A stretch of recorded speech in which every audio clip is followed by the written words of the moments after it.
Bonjour à nos très chers internautes, c'est votre humble serviteur Pascalius Kavoulou dans son émission Pascalius parle.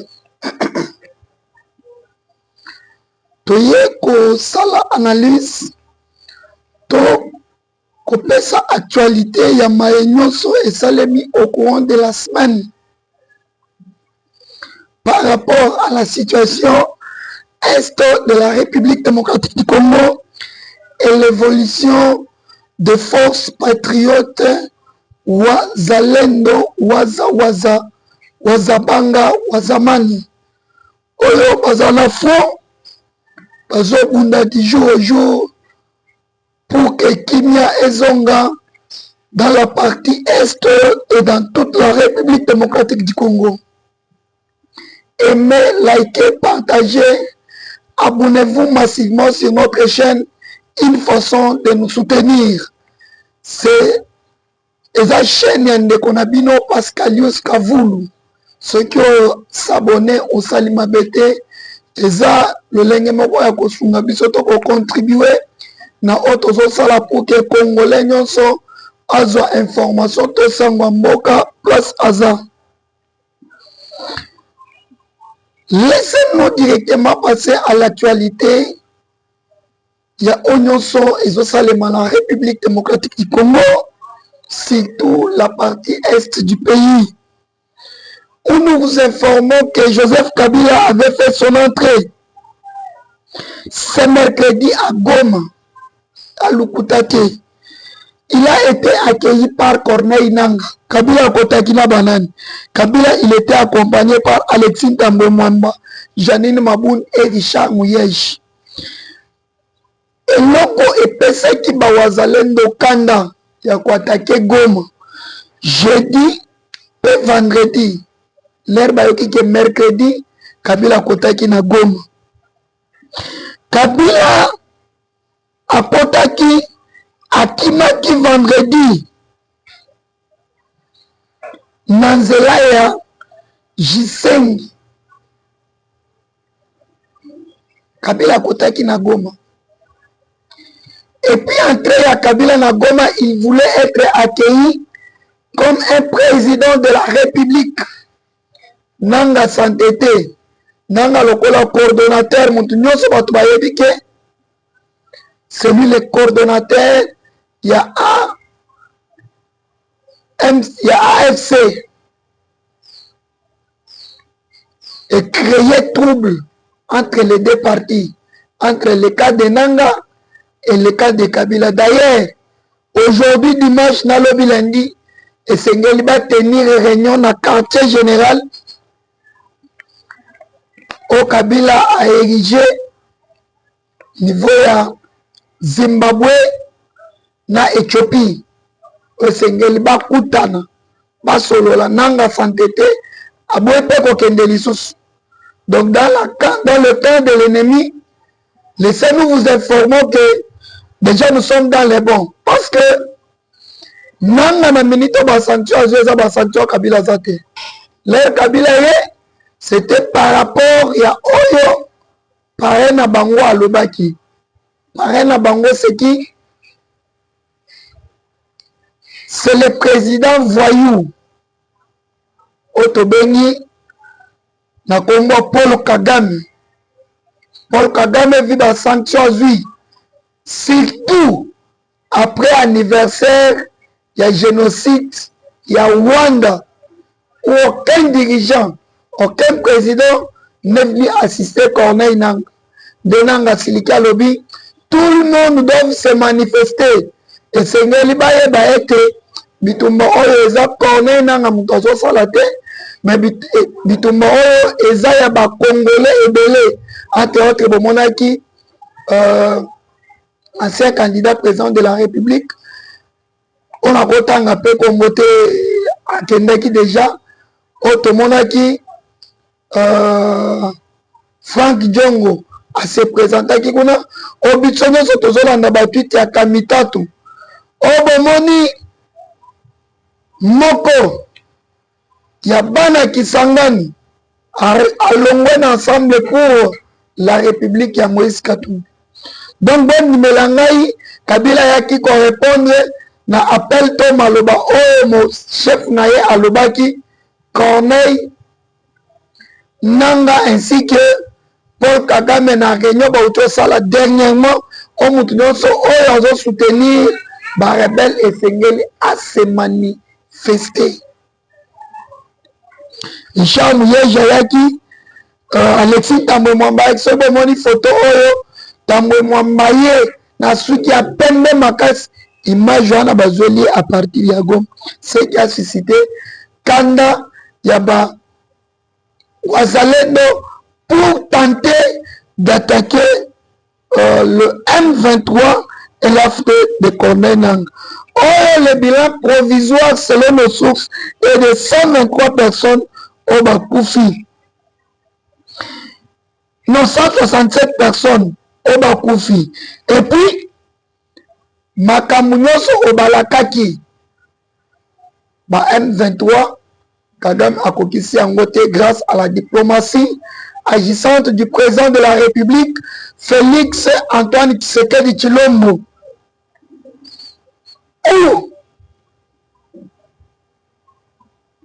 Un colonel qui dirigeait le camp de Katindo a fui avec 123 rebelles portés disparus. Balaka bango babando futa bango $600 et l'autre côté. Raison pour laquelle au moninaire Bitumbe Komati Makasi Paul Kagame a libéré même les prisonniers qui ont été arrêtés. A libéré bango peut-être baya ko renforcer ba M23. Zokande ko libérer Bakimi. A libéré ba prisonniers à FARDC ba capturer na Bitumba. Ko libérer FARDC basali nini coin de mondi bakot babeti mais eza réplique stratégique donc babeti bamususu batikali na Goma banatif bana Goma batikali na Goma pour que baye ba position malamu ya M23 pour que toi attaquer bango bokota na manipulation ozo salema te sur les réseaux sociaux. Quelles sont ces manipulations? Que non, les Wazalendo, Bazoki Mabitumbe. Non, Nukuta. D'ailleurs, Bitumbe, Zamakasi, c'est chaque jour que nous sommes en train de récupérer les sites ou les territoires jadis récupérés par le M23. Nanga dit que Tshisekedi n'a pas gagné les élections 2028. Un accord a été signé. Mais Tshisekedi n'a pas d'armes pour dire que vous n'aviez eu peur de lui. Il n'avait pas l'argent pour dire qu'il vous y ait acheté. Alors, qu'est-ce qu'il vous a fait? Pression pour donner le pouvoir à Tshisekedi. Donc Tshisekedi azalaki na minduki te. Tshisekedi azalaki na mbongo te. Point midebino botika pouvoir. Mais loko nini esali ke bozwa pouvoir bopesa ngo Tshisekedi. Donc ce sont des mensonges. Kabila et Nanga, le petit frère de Kagame, quand vous dites que vous aviez donné le pouvoir à Tshisekedi, est-ce que pouvoir appartenait à vous? Ce pouvoir était légué par le peuple congolais. Et c'est ce peuple congolais qui a pris le même pouvoir et remis à Tshisekedi. En France, tu peux dire devant les Français que le pouvoir de Macron, c'est moi qui lui ai donné ça. Et rester encore en France. Donc, et c'est que la RDC est un pays démocrate. Oyo mukolo tokokanga qui est déjà condamné à mort à prouver biso. Même si tu es du PPRD, tu acceptes que ce pays, ce pouvoir que nos ancêtres nous ont laissé, devienne un bien privé d'un individu qui décide maintenant qu'il veut donner, quand lui il a arraché, il va donner ses pouvoirs à qui?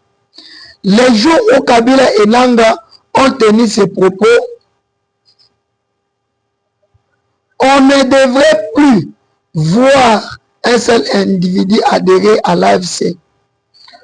On ne pouvait pas voir un membre de la diaspora rejoindre Nanga. Je ne sais pas si vous comprenez, quelqu'un vous dit que le pouvoir du peuple souverain, moi et Nanga, avions fait cadeau à Tshisekedi.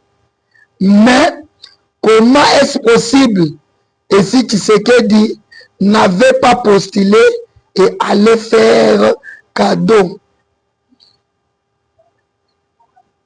Donc, vous comprenez que Nanga na Kabila bakomi na niveau ya kosala ba théâtre.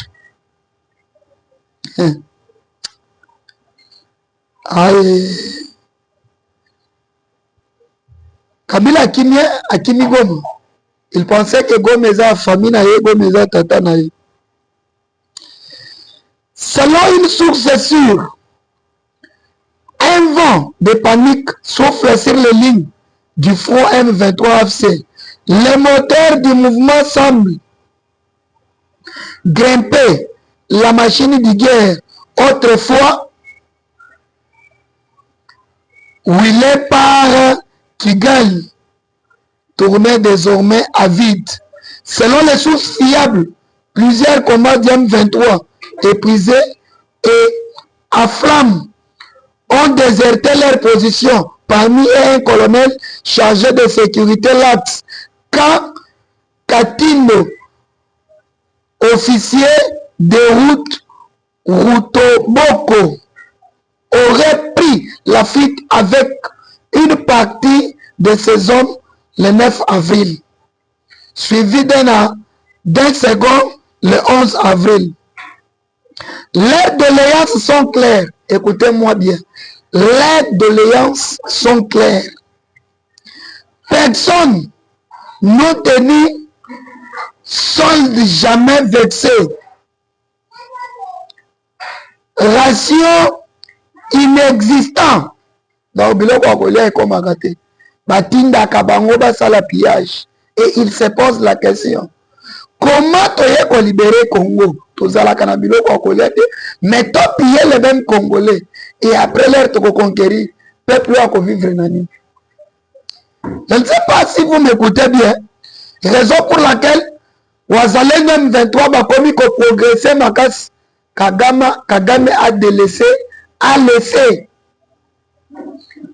ba troupe o bazalaki na bafond o bayaki croyait que bako bunda croyait que bako conquérir ba territoire occupé dans le temps. On leur aurait promis $600 après la prise de Goma. Mais, au lieu de cela, ils les ont poussés à piller et commettre des exactions contre la population. Poursuivre. Na place Abunda, na mbongo na poche de balbaka soda kufaka na ye na poche. Mwani ba wazalendo. Facha lobi mutu soza na front $500 à part salaire na ye. Comme prime. Ache na poche. Aujourd'hui, bon moni ba progrès. A passe. Ba komesana. Na moyen ba bimalisu soezate parce que tous les aéroports de l'Est, ezali na maboko ya M23.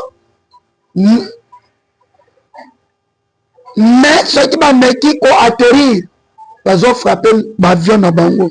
Donc en ravitaillement exact. Ba tenter pour ravitailler bango na mituka. Attaque salemi jeté. Donc awa eza match à 4-4-2 défense en ligne.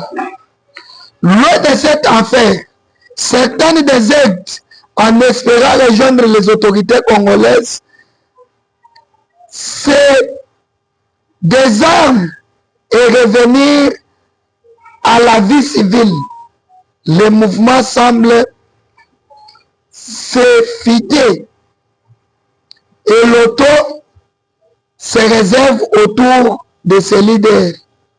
Le carburant non ravitaillé, la nourriture non ravitaillée et le porte-parole du chef AK 70 cellules de communication d'investigation.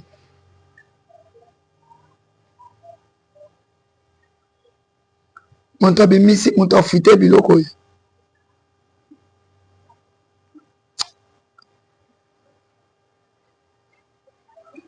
Écoutez Kamitatou. Petit à petit, le peuple congolais commence à identifier clairement les véritables semeurs de troubles. Ceux qui œuvrent en coulisses pour la balkanisation de notre pays. Ouama Pita Kamitatou, qui sont en train de chercher la balkanisation de la RDC, Moïse Katumbi, Joseph Kabila, Corneille Nanga, Tambwe Mwamba, Janine Mabound, Vital Kameri, Sama Lukondi. On l'a vu Kamitatou, directeur du cabinet de Katumbi, a levé la voix sur les intentions profondes de sa famille politique. Ceci propose une mutation vers un système fédéral. Une idée qui, sous des airs de modernité, cache mal une tentative déguisée de morcellement du pays. Donc Kamitatou a dévalé leur projet que Bandolinga soit parti à Est pour que Basala État fédéral du Congo. Or, c'est faux et archi faux. Et le Kowana Eza Ndoto ya Baba Ekosalema Ata Mukolomoko te. La récupération de Walikal, même pas un petit message de VK Vital Kamer, mais dans l'Assemblée nationale, Kamer Azoe Bisabiso Kakake, budget, il y a Assemblée nationale, n'a ne kokite. Aux alakwana pour le peuple congolais, aux alaki pour le budget, au koto nangulu.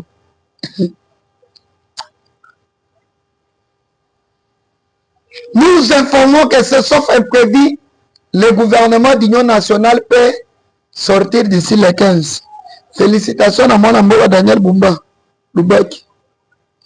Par quelle magie un ancien moboutiste, père et grand-père Alain André Atoun, se retrouve-t-il dans la léguée des jeunes de l'IDPS dirigé par Augustin Kabouya? Non solaire Tolobaka ke Kabouya Azana vision ya mboka te. Palobaka biso teza lukuta rencontre ya bajene Alain Atoun a se retrouver na kati. Naza kuna te. Esengeli naloba makambo ya mai ezosalema na mboka. Kabouya est dans les oubliettes. Dès au visible a prouvé de quoi il est capable. Lobby samedi, matinée, na matete plein, place Zangi. Parole voilà de tous les hommes politiques au Congo, seul est vrai qui peut mettre fin à tout, c'est Kabila. Donc, Pero Louara a prouvé qu'il n'a pas étudié. Et Pero Louara a prouvé que dans sa tête, il ne lit pas la constitution du pays. Urgent. Rwanda vs la RDC. La diplomatie rwandaise lance une bombe politique. Kigali, dans une déclaration choc accordée à Crash Report, le ministre rwandais des Affaires étrangères a défendu le M23. Les qualifie de troupes congolaises protégeant les Congolais. Est-ce que le M23 protège les Congolais? La déclaration du ministre des Affaires rwandais, des Affaires étrangères rwandais. Ces déclarations explosive sur le M23. Le M23 est un mouvement congolais légitime qui défend les citoyens. Le Rwanda n'a pris aucune ville en RDC. Ce que tu dis, il y a l'armée rwandaise et le na Congo. Nan beaucoup fité. Nan beaucoup mesanité, mais beaucoup mesana. Le vache étranger tué à Kilungutwe. Incroyable mais vrai. Plusieurs vaches retrouvées mortes dans le village de Kilungutwe, un petit village situé à 75 km de la ville de Bukavu, dans les chefferies de Windi, situé dans le territoire de Mwenga en province de Sud-Kivu.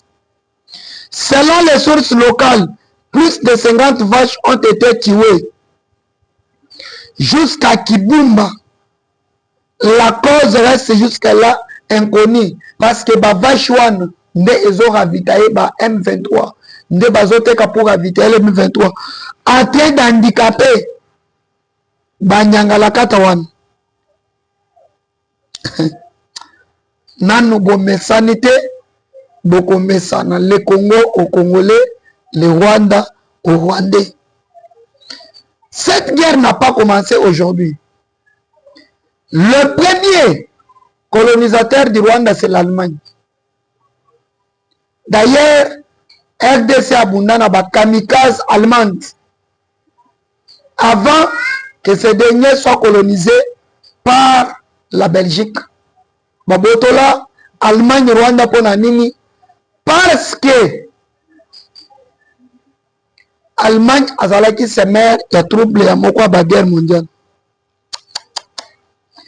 Pour chuter urgence, une révélation étonnante, attaque du grand Katanga, Joseph Kabila et John Mumbi se sont réunis hier à Harare au Zimbabwe après une réunion de Kampala, Ouganda, qui a fait flot. Museveni a refusé que son pays serve une base d'arrière pour faire tomber Kisangani. Joseph Kabila et John Numbi se réunis à Harare hier à Zimbabwe où ils ont installé leur base.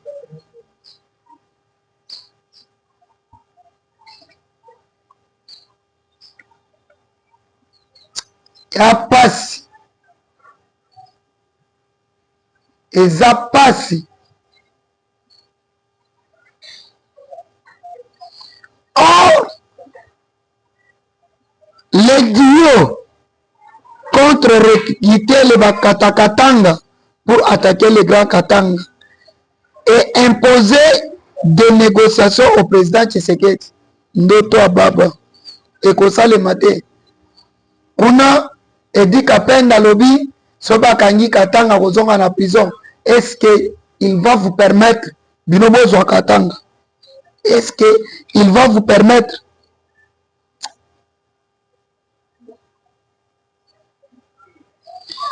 Aimez, likez, partagez. C'est votre humble communicateur Pascalius Kavoulou.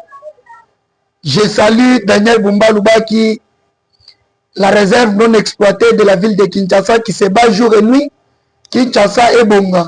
Aujourd'hui, comme Tolali Tolamuki Babani Zela, Tolali Tolamuki Zela Sili, Tolali Tolamuki, donc Kinshasa Bobi Meza chantier. Le lot ce que moni bamoutage dans la ville de Kinshasa, Kosilikate. Donc, et ça, le gars Kinshasa et Zobonga, Otolingaki, Oalingaki a matérialisé. Je salue Papa Eli, le secrétaire exécutif de l'hôtel de ville. Je salue également toutes les personnes qui nous soutiennent.